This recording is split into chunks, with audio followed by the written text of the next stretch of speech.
মৰমৰ ছাত্ৰ-ছাত্ৰীসকল, স্বাগতম জনাইছোঁ মোৰ ভিডিঅ'ত। আজি আমালোকে কৰিবলৈ লৈছোঁ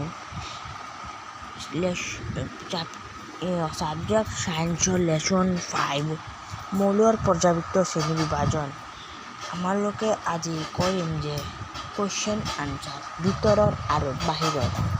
তো আমালোকে ফাৰ্ষ্টত কুৱেশ্যনটো লিখিছোঁ, মই প্ৰিণ্টআউটো কৰি লৈছোঁ।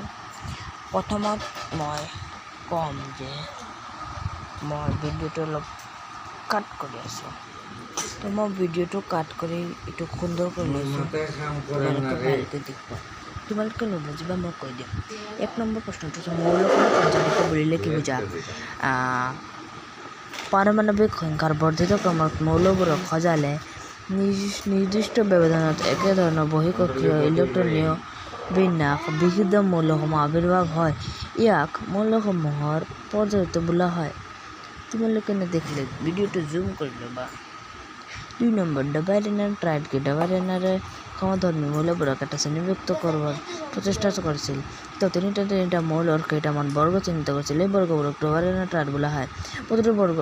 প্ৰতিটো ট্ৰাইডত থকা মৌলবোৰৰ প্ৰথম আৰু তৃতীয় মৌলৰ গড় পাৰমাণৱিক ভৰ দ্বিতীয় মৌলৰ পাৰমাণৱিক ভৰৰ সমান হয়। মই বুজাই আছোঁ কি কৈছে। ডাবাইৰেনাৰ যি আছিল প্ৰথম ট্ৰাইড যি ব্যৱহাৰ কৰিছিল, সেই মৌলবোৰৰ শ্ৰেণীবিভাজন কৰিছিল।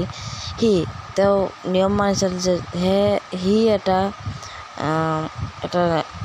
টেকনিক কৰিছিল, সেইটো হ'ল তেওঁ তিনিটা মৌলৰ কেইটামান বৰ্গ চিহ্নিত কৰিছিল আৰু এই বৰ্গবোৰক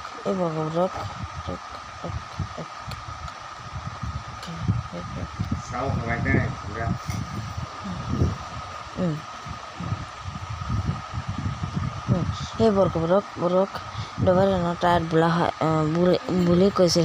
সি নিজেই কৈছিল। প্ৰতিটো ট্ৰাইডত থকা মৌলবোৰৰ প্ৰতিটো ট্ৰাইড, সেই তিনিটা ট্ৰাইড বনাইছিল ন, এই তিনিটা ট্ৰাইডৰ পৰা প্ৰথম আৰু তৃতীয় মৌলৰ গড় পাৰমাণৱিক ভৰটো মানে জানাই তোমালোকে।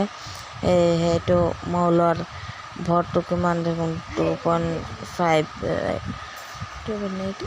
এনেকুৱাই ভৰ।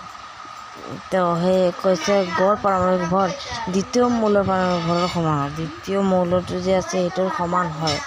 তো আমালোকে পিছত দেখাম, মই এটা কাম কৰি আছোঁ, পিছত দেখাম বাকীখিনি, খালি আৰু দেখাম।